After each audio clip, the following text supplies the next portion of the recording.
Hello everyone, welcome back to Sri Bala వంటలు. ఈరోజు మన వీడియోలో ఒక హెల్దీ బ్రేక్ఫాస్ట్ రెసిపీని చూద్దామండి. ఫ్యామిలీలో బ్రేక్ఫాస్ట్గా ఉప్మా చేసామంటే అయ్యో ఉప్మానా అని డిసప్పాయింట్ అవుతూ ఉంటారు. రాగి ఉప్మాని ఈ ప్రాసెస్లో ఒకసారి చేసి పెట్టండి. ఉప్మా అంటే ఇష్టం లేని వారు కూడా అడిగి మరీ చేయించుకొని తింటారండి, అంత టేస్టీగా ఉంటుంది. మరైతే లేట్ చేయకుండా మనం ప్రాసెస్లోకి వెళ్ళిపోదాం. ఈ హెల్దీ అండ్ టేస్టీ రాగి ఉప్మా ప్రాసెస్ని చూసేద్దాం పదండి. స్టవ్ ఆన్ చేసి ఒక ప్యాన్ పెట్టేసుకొని 1 టేబుల్ స్పూన్ ఆయిల్ వేసేసుకుందాం. ఆయిల్ హీట్ ఎక్కిన తర్వాత ఒక హాఫ్ గ్లాస్ రాగి పిండిని వేసేసుకుందాం. అదే గ్లాస్తో హాఫ్ గ్లాస్ గోధుమ రవ్వను వేసుకుందాం. మీరు గోధుమ రవ్వకు బదులుగా సూజీ రవ్వను కూడా తీసుకోవచ్చు. ఇప్పుడు స్టవ్ని లో ఫ్లేమ్లో పెట్టేసుకొని ఒక 2-3 నిమిషాల పాటు కలుపుకుంటూ ఫ్రై చేసుకోవాలి. కలుపుకుంటూనే ఫ్రై చేసుకోవాలండి, లేదంటే అడుగున మాడిపోతుంది. చూడండి, 2-3 నిమిషాల పాటు ఇలా ఫ్రై చేసుకున్నామంటే గోధుమ రవ్వ రాగి పిండి బాగా ఫ్రై అయ్యి మంచి అరోమా వస్తుందన్నమాట. స్టవ్ ఆపేసి పక్కన పెట్టేసుకుందాం. ఇంకొక ప్యాన్ పెట్టేసుకొని 2 టేబుల్ స్పూన్లు నెయ్యి వేసుకోవాలి. మీరు నెయ్యి నచ్చకపోతే ఆయిల్ అయినా తీసుకోవచ్చండి, కానీ నెయ్యి వేసి రాగి ఉప్మా చేసామంటే కమ్మగా టేస్ట్ చాలా బాగుంటుంది. 2-3 టేబుల్ స్పూన్లమైన వేరుశనగ గుళ్ళను వేసేసుకొని ఫ్రై చేసుకుందాం. చూడండి, వేరుశనగ గుళ్ళని ఇలా దోరగా వేయించుకున్న తర్వాత పోపు దినుసులు వేసేసుకుందాం. 1/2 టేబుల్ స్పూన్ ఆవాలు, 1/2 టేబుల్ స్పూన్ జీలకర్ర, 1 టేబుల్ స్పూన్ శనగబేడలు, 1 టేబుల్ స్పూన్ మినపగుళ్ళు వేసేసుకొని ఒక 2-3 టేబుల్ స్పూన్లమైన జీడిపప్పును కూడా వేసేసుకొని ఫ్రై చేసుకోవాలి.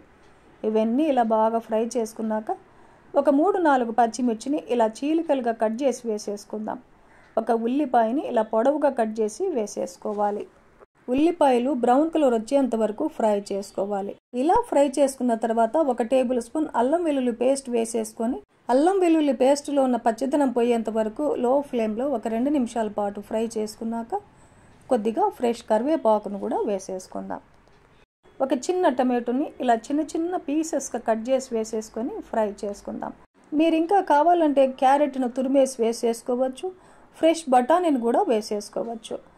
చూడండి, టమాటోలు కూడా కాస్త మగ్గిన తర్వాత ఏ గ్లాస్తో అయితే రాగి పిండి గోధుమ రవ్వ కొలుచుకున్నామో అదే గ్లాస్తో 2.5 గ్లాసుల వాటర్ వేసేసుకోవాలి.